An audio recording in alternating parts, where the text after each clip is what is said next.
नमस्कार, स्वागत है आप सभी का हिस्ट्री 360 चैनल पे। मैं रवि कुलरिया राजस्थान से।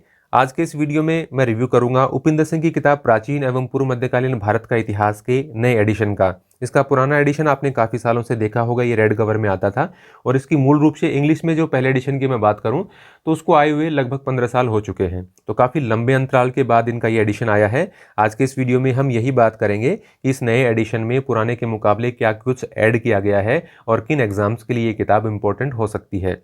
तो सबसे पहले ये जो इंग्लिश में इसका एडिशन आया था ये लगभग महीना डेढ़ महीना पहले आ गया था। मैंने मंगवा भी लिया था, लेकिन मैं हिंदी वाले का वेट कर रहा था क्योंकि ज़्यादातर विद्यार्थी हिंदी के हैं, तो मैं सोच रहा था कि हिंदी की किताब भी मैं पहले मंगवा लूँ।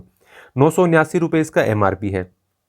770-80 रुपये के आसपास ही अमेजोन पर मिल रही है और शायद डिलीवरी चार्ज फ्री है। मेरे पास प्राइम था तो प्राइम में तो डिलीवरी चार्ज नहीं दिखा रहा था। हिंदी वाला लगभग आज 719 रुपये में दिखा रहा है। हालांकि आप ध्यान रखना कि इससे ज़्यादा प्राइस आप इसका मत पे करना ऑनलाइन। ऑफलाइन मुझे पता नहीं है इसकी प्राइस क्या है, क्योंकि ऑनलाइन मैंने जिस दिन ऑर्डर किया उस दिन, क्योंकि शुरू में आई ही थी अभी कुछ दिन पहले, तो ये 840 रुपये की दिखा रहा था, 890 रुपये की, और 150 रुपये के करीब इसमें डिलीवरी चार्ज था। तो ऐसे करके लगभग 1040 रुपये में मुझे ये मिली, जो कि निश्चित रूप से काफ़ी ज़्यादा प्राइस था, लेकिन मुझे रिव्यू करने के लिए मंगवानी थी तो मैंने उस दिन उसको ऑर्डर कर दिया था। अब बात करें कि इसकी पेज की क्वालिटी वगैरह के बारे में आपने पहले भी देखा है, क्योंकि इसका महंगा होने का कारण एक ये भी है कि काफ़ी अच्छी पेज क्वालिटी के साथ और कलरफुल इमेजेस के साथ में ये पूरी किताब आती है। पहले भी इसी प्रकार से आती थी और लगभग वैसी ही पेज क्वालिटी आपको देखने को मिलेगी। चित्र आपको थोड़े से और साफ ही दिख सकते हैं, मतलब पहले वाले से कम आप इसको नहीं मान सकते।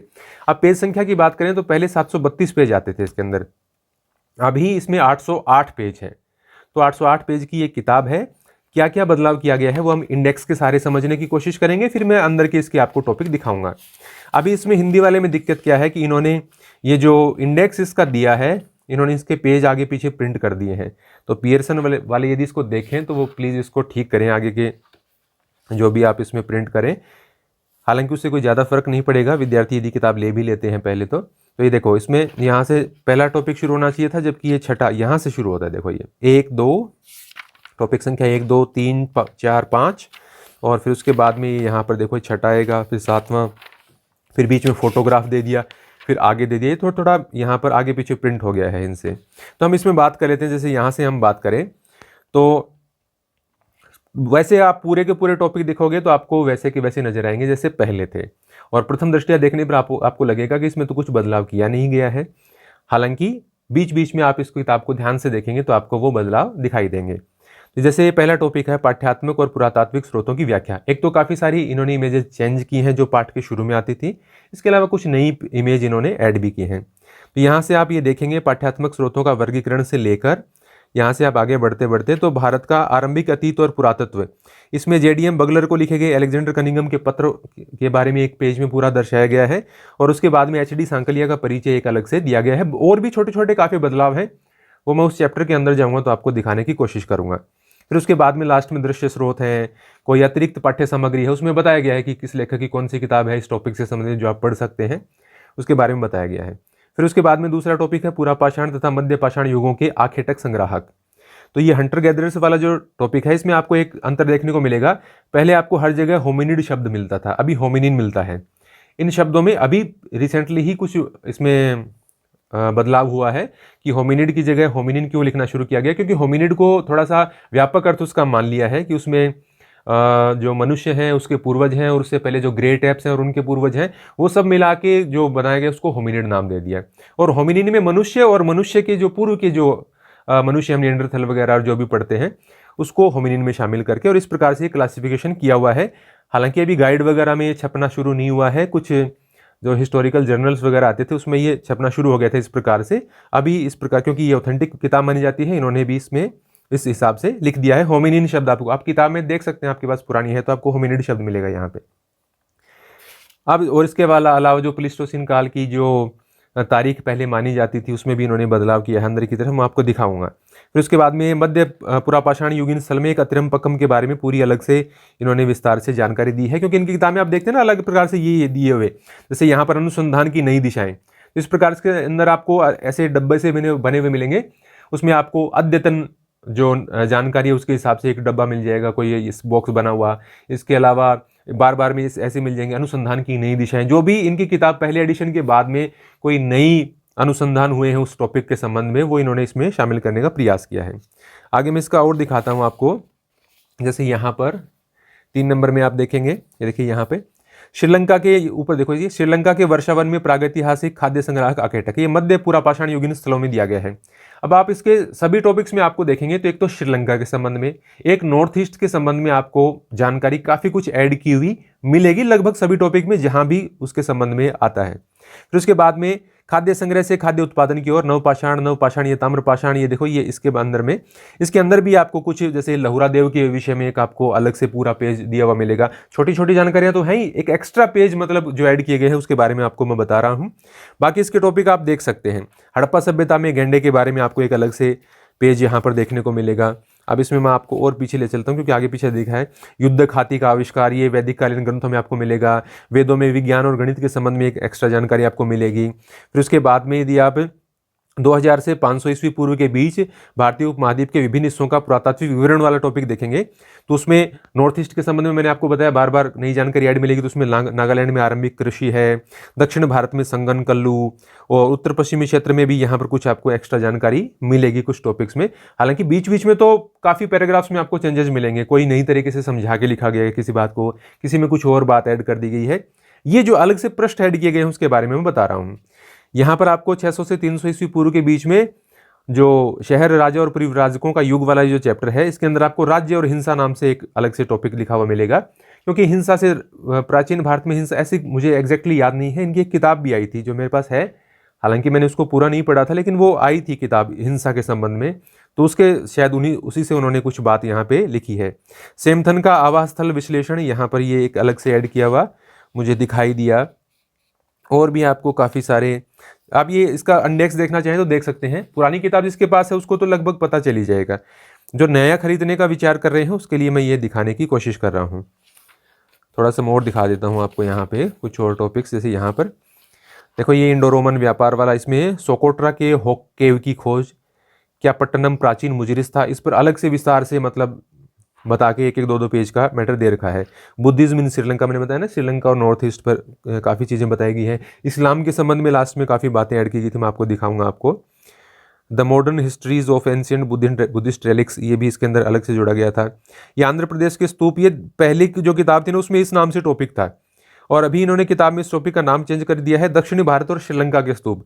हालांकि ये इंग्लिश वाली जो एडिशन है इनका उनमें तो उन्होंने लिख दिया, लेकिन ये शायद कॉपी होके आ गया। अब इस टॉपिक का अंदर आपको नाम मिलेगा दक्षिण भारत और श्रीलंका के स्तूप, इसलिए मैंने ये थोड़ा सा पॉइंट आउट किया था यहाँ पे।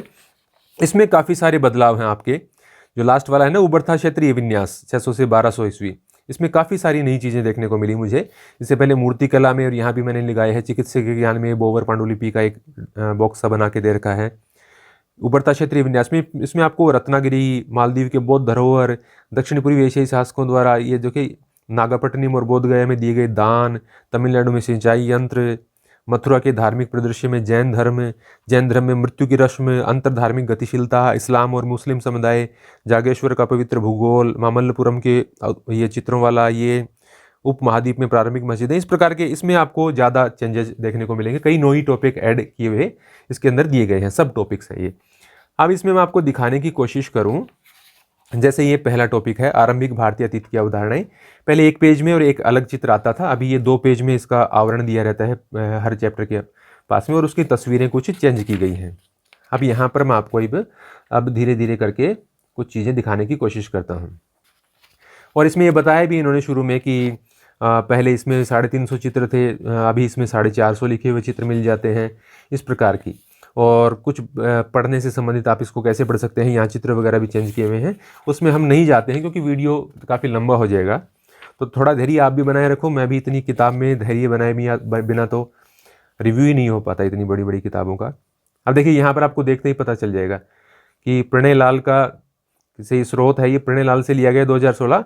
तो ये पूरा दक्षिण एशियाई परिदृश्य की ये बात है, वो आपको नहीं देखने को मिलेगी। और ये टॉपिक जहाँ से शुरू होता है, क्योंकि किताब की शुरुआत है, तो इसको इन्होंने दोबारा अलग तरीके से लिखने का प्रयास किया है प्रारंभिक टॉपिक को। फिर देखिए यहाँ पर ब्रह्मपुत्र के संबंध में यहाँ पर आपको जानकारी है, और निश्चित रूप से पुरानी किताब में इस प्रकार से नहीं मिलेगी। देखिए सैकिया 2019 यहाँ पर आपको ये हिस्टोरियन है एक, उनके किताब से लिया गया होगा। ग्राफ, ये जो मैप वगैरह हैं वो लगभग सेम वही मिलेंगे आपको जो पिछली बार मिला करते थे, इसमें कोई आपको अलग से अंतर देखने को नहीं मिलेगा। मैं आपको दिखाता चलता हूँ, आप साथ साथ देखते भी जाइए। आरंभिक इतिहास, भारतीय इतिहास की बदलती व्याख्याएं, इसमें आपको ये जो यहाँ आप, यदि आपके पास पुरानी किताब है तो आप देख सकते हैं इसमें क्या क्या काफ़ी कुछ नई चीज़ें आपको ऐड की हुई मिल जाएंगी। ये थी पहले भी, और ये सील पर हड़प्पाई लेखन मिस्री, हालांकि ये टॉपिक यहाँ पर नहीं था लेकिन ये बातें लगभग लगभग उसके अंदर थी। ये टॉपिक यहाँ पर इन्होंने लिख दिया, बाकी बातें लगभग यहाँ पर थी कुछ यहाँ पर, क्योंकि अभी आपने देखा है कि 2014 के बाद में दक्षिणपंथी राजनीति का प्रभाव बढ़ा है, तो उसके संबंध में इन्होंने कुछ जानकारी यहाँ पर दी है। फिर देखिए यहाँ पर ये अध्याय 1 यहाँ पर ये आता है, ये पांडुलिपियों के संबंध में तो पहले थी यहाँ पे जानकारी। अब इसमें आप, यदि मैं वैसे बताने की कोशिश करूंगा तो आपको हर पैराग्राफ में, शुरुआत के कुछ चैप्टर्स में तो हर पैराग्राफ में आपको कुछ ना कुछ लाइन अलग से तरीके से लिखी हुई या उसमें कुछ एक दो बात और ऐड की हुई, इस प्रकार से आपको देखने को मिल जाएगी। एक यहाँ पर आप महाभारत और पुरातत्व है, यहाँ पर एक ग्राफिक सा हुआ करता था, वो इसमें मुझे नहीं दिखा, जिसमें उसमें टाइमलाइन थी पुराणों की और वेदों की, वेदांगों की, महाभारत, रामायण, धर्मशास्त्र, उनकी एक टाइमलाइन सी यहाँ इस पेज पे हुआ करती थी, वो इसमें मुझे नहीं दिख रही है, शायद इन्होंने बीच में कहीं लिख दिया होगा। मुझे वो चित्र एक ग्राफिक सा था यहाँ पर, वो दिखा हुआ यहाँ पे नहीं मिला। आप देख सकते हैं सारे पेज, तो अब मैं क्या इसमें बदलूंगा। ये देखिए इन्होंने निशान लगाए हैं अब की बार, कि जैसे यहाँ कंबन की रामावतारम के बारे में चर्चा हो रही है, तो इस पे और अधिक जानकारी कहाँ मिलेगी, इस प्रकार का निशान आपको जहाँ भी मिले और अधिक जानकारी कहाँ मिलेगी, तो अध्याय 10 में मिलेगी। इस प्रकार से कई जगह आपको ये मेंशन किया हुआ मिल जाएगा। तो उसके बारे में यदि हमें और जानना हो तो हम डायरेक्टली उस चैप्टर में जाके या उस पेज नंबर पर जाके हम ढूंढ सकते हैं। कुछ और चीज़ें मैं इसमें आपको धीरे धीरे दिखाने की कोशिश करता हूँ।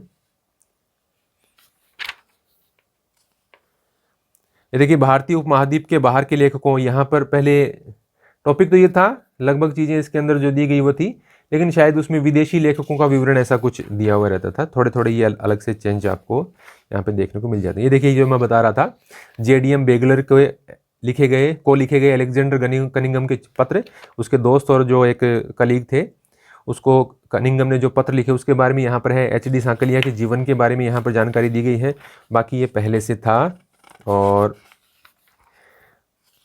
बीच बीच में काफ़ी सारी जानकारी यहाँ पर ऐड है। JF फ्लीट, DC सरकार, ये आपको पहले से दिया हुआ था।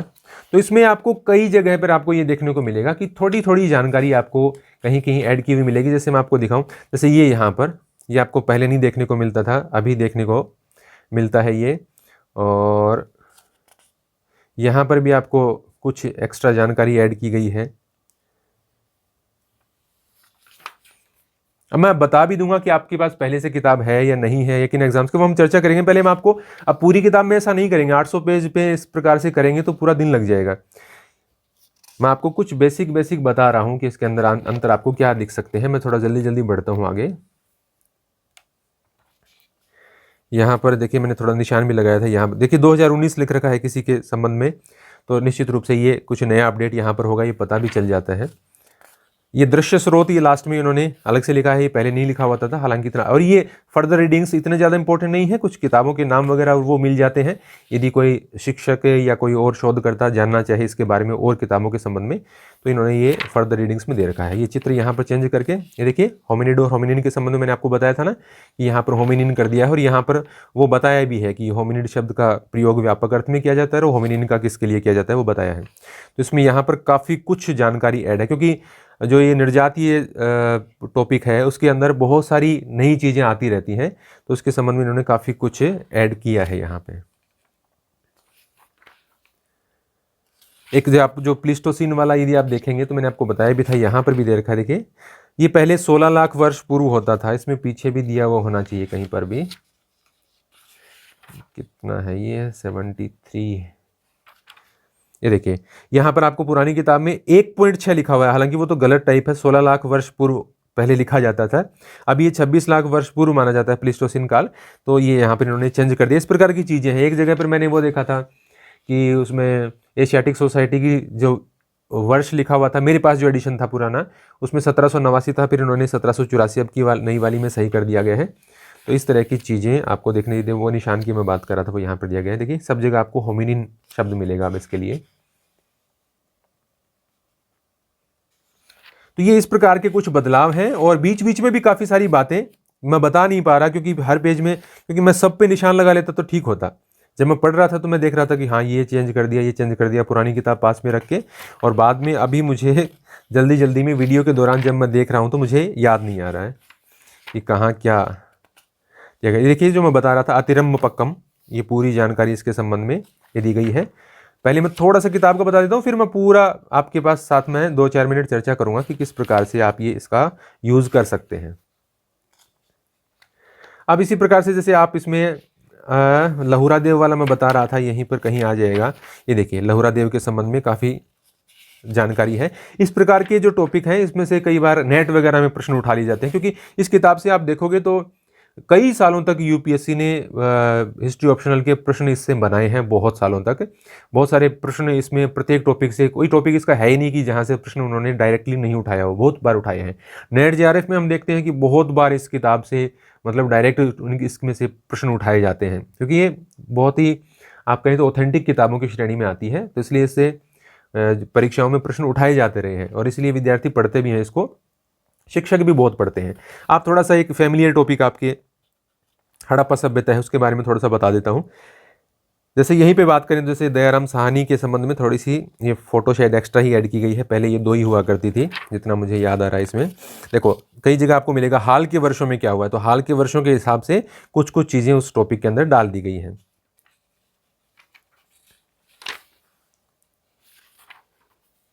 देखिए यहाँ पर रेडियो कार्बन तिथि और इसके संबंध में, या ये जो 2600 से 1900 बताती हैं, तो दूसरे प्रकाशक समूह या जो चक्रवर्ती क्या बताते हैं उसके संबंध में उन्होंने बताया है, और उसका अंतर क्यों है, ये डेट्स में अंतर, उसके बारे में भी इन्होंने यहाँ पे जानकारी देने की कोशिश की है।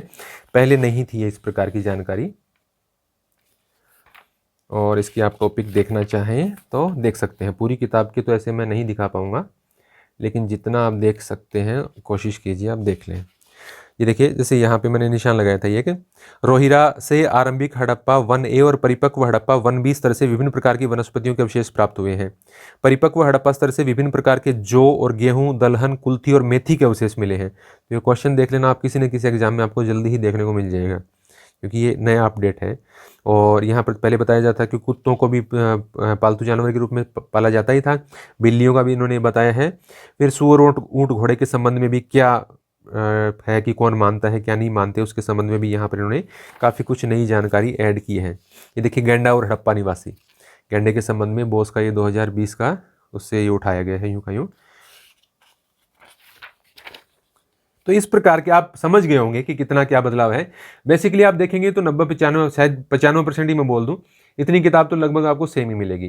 कुछ कुछ हर टॉपिक के अंदर आपको बीच बीच में एक्स्ट्रा ऐड किया गया है। एक तो ये वीडियो बनाने का तात्पर्य ये हो गया इसका कि जो नए विद्यार्थी हैं उनको पता रहे। देखिए अनुसंधान की नई दिशाएं, हड़प्पा से प्राप्त पत्थर और खनिज पदार्थों से बनी कलाकृतियाँ, इस प्रकार से ये नए टॉपिक आपको मिल जाते हैं। तो एक तो जो नए विद्यार्थी उनको पता चल जाए कि भाई ये नया एडिशन है, क्योंकि बहुत सारे बच्चों को पता ही नहीं होता और वो ऑफलाइन जब किताब लेने जाते हैं तो जो किताब वाले हैं, जो बुक स्टोर वाले हैं, वो आपको पुराना एडिशन चिपका देते हैं। तो एक तो ये जानकारी हो गई। दूसरी बात इसके अंदर ये हो गई, ये देखिए अनुसंधान की निर्देशन, हड़प्पावासी कितने स्वस्थ थे, ये काफ़ी नया और लेटेस्ट उन्होंने काफ़ी अच्छी जानकारी इसमें ऐड की है। ये देखिए हड़प्पा निवासी क्या खाते थे, उस पर ये पूरा टॉपिक दिया गया है।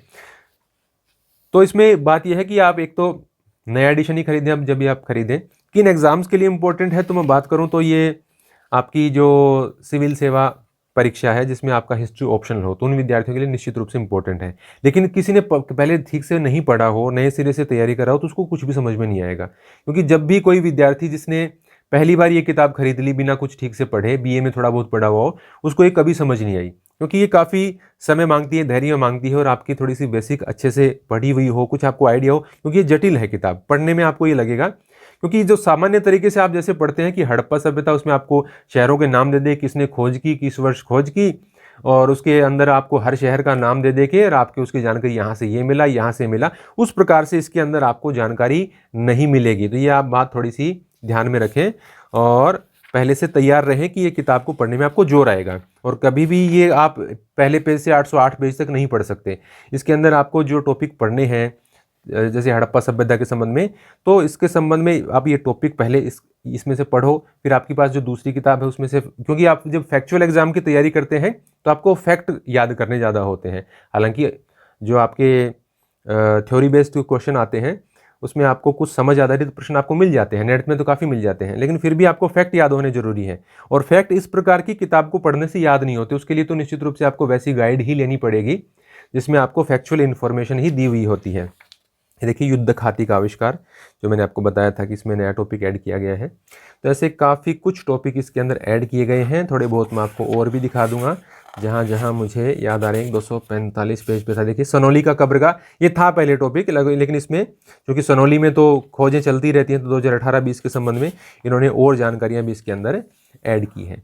तो पूरी किताब ऐसे बोलते बोलते मैं दिखा तो काफ़ी कुछ रहा हूँ और आप बोर भी हो गए होंगे, लेकिन मैं आपको दिखा संगनकल्लू के संबंध में काफ़ी विस्तार से जानकारी दी गई है। तो ऐसे बहुत सारे टॉपिक हैं जिसके संबंध में बहुत सारी जानकारी इसके अंदर दी गई है। और जो मैं आपको बता रहा था लास्ट में, जो लास्ट वाले इसका 9वां और 10वां टॉपिक है, खासतौर से 10वें में, उसमें तो बहुत सारे बदलाव किए गए हैं। और उसमें कई ऐसी चीज़ें हैं जिसमें आपको बहुत सारे प्रश्न भी बनते हैं, चाहे वो नेट जेआरएफ की बात हो या फिर कहीं पर आपको यूपीएससी हिस्ट्री ऑप्शनल की बात हो। तो वो सारी चीज़ें, जैसे जागेश्वर का पवित्र भूगोल, ये नया टॉपिक है इसके अंदर। और भी बहुत सारी बातें। ये कैमरा हिल गया। तो ये सारी चीज़ें तब दिखाने का वैसे कोई मतलब नहीं है, मालदीव के बौद्ध धरोहर। तो बहुत हो गया, काफ़ी लंबा वीडियो हो गया, और इतना बड़ा रिव्यू इसका मैं सोच रहा था 10-12 मिनट में हो जाएगा। अभी भी काफ़ी कुछ मैंने जो पॉइंट निशान लगाए थे। अब मैं ये कहूँ कि मैंने इसके 808 के 8 पेज पुरानी वाली के 732 पेज से कंपेयर कर ली, ऐसा संभव नहीं है, क्योंकि उसमें तो फिर वो 15-20 दिन का समय लग जाएगा। मैं एक किताब के लिए इतना कुछ तो समय नहीं निकाल सकता। लेकिन मैंने लगभग ये जानने की कोशिश की कि क्या बदलाव हुए हैं। तो मैं शॉर्ट में आपको बताऊं तो इसमें पिछले 15 वर्षों के दौरान प्राचीन इतिहास के संबंध में जो टॉपिक्स में कुछ नई खोज हुई है वो इन्होंने इसमें डालने का प्रयास किया है। और भी कुछ बिंदुओं को समझाने के लिए नए सिरे से लिखने का इन्होंने प्रयास किया है। कुछ 1-2 फैक्चुअल इन्फॉर्मेशन प्रत्येक टॉपिक में थोड़ी बहुत गलत थी, वो इन्होंने ठीक करने का प्रयास किया है। इस प्रकार के बदलाव इस किताब के अंदर किए गए हैं। अब आप पर निर्भर करता है कि जैसे मैं आपको बताऊं, यदि आप मान लीजिए हिस्ट्री ऑप्शनल की तैयारी कर रहे हैं, जून वाले नेट की तैयारी कर रहे हैं या दिसंबर वाले की भी कर रहे हैं, तो अभी आपका अगले 4, 6, 8, 10 महीने में एग्जाम है। आपने पुरानी जो आपकी किताब थी उसमें से तैयारी कर रखी है, उसमें आपने चीज़ें हाईलाइट कर रखी हैं, उसमें आपने फैक्ट निकाल के अलग कुछ जोड़ रखा है, मतलब अपनी एक किताब उसमें से तैयार कर रखी है। तो ये निश्चित ही है कि आप नई किताब लेकर और उसमें दोबारा ये माथापच्ची नहीं कर सकते। जो विद्यार्थी भविष्य के लिए तैयारी कर रहे हैं, जिनका 1-2 वर्ष आगे एग्ज़ाम है, या फिर अगले वर्ष के नेट के लिए एग्ज़ाम कर रहे हैं, या और अगले साल के लिए कोई हिस्ट्री ऑप्शनल की तैयारी कर रहा है, तो वो विद्यार्थी इस प्रकार की किताब की सहायता ले सकते हैं। ये जरूरी नहीं है आपके पहले पेज से लास्ट वाले पेज तक ही पढ़ें। किसी टॉपिक में ऑप्शनल में किस प्रकार के क्वेश्चन पूछे जाते हैं उसको देखकर उसका उत्तर इसमें से जानकर कैसे लिखा जा सकता है, भविष्य में क्या पूछा जा सकता है, वो सहायता समय समय पर इस किताब से ली जा सकती है। बाकी शुरू से लास्ट तक ये रटने की किताब नहीं है और याद भी नहीं होगी इतनी बड़ी किताब, लेकिन ये ऑथेंटिक किताब है। इसमें से बहुत सारे एग्जाम्स में हमने देखा है, जिसका नाम मैं पहले भी ले चुका हूँ, उसमें प्रश्न पूछे जाते रहे हैं और इसमें जो जानकारी अपडेट की गई है उसमें से भी भविष्य में प्रश्न निश्चित रूप से पूछे जाएंगे। लेकिन आप समय के आधार पर डिसीजन लें। आपके पास पहले से जो किताबें हैं वो पढ़ रहे हैं तो निश्चित रूप से आपको उन्हीं के साथ रहना चाहिए। यदि आप अभी ऐसी स्टेज में हैं कि आपका एग्ज़ाम कम से कम 1 साल 2 साल बाद होना है, 1.5 साल बाद होना है, और उसके लिए आपको किताबें चाहिए, तो आप, और यदि नेट जेआरएफ के लिए, यूपीएससी ऑप्शनल के लिए आपको किताब की तलाश है हिस्ट्री के लिए, तो आप ये प्राचीन भारत के लिए इस प्रकार की किताब के साथ जा सकते हैं। बाकी जो टीचर हैं या स्कॉलर हैं उनको इस प्रकार की किताब जरूर पढ़नी चाहिए और जो नई जानकारियां हैं उनसे अपडेट रहना चाहिए। तो ये मेरा रिव्यू था, काफ़ी बड़ा हो गया, मुझे नहीं लगता कि विद्यार्थियों ने यहाँ तक सुना होगा, लेकिन जो भी यहाँ तक रुके हैं उनका बहुत बहुत धन्यवाद। और नई नई किताबों के बारे में, उनके नए एडिशंस के बारे में समय समय पर मैं जानकारी देता रहूँगा। नए हैं तो हमारे चैनल को सब्सक्राइब कर लें। धन्यवाद।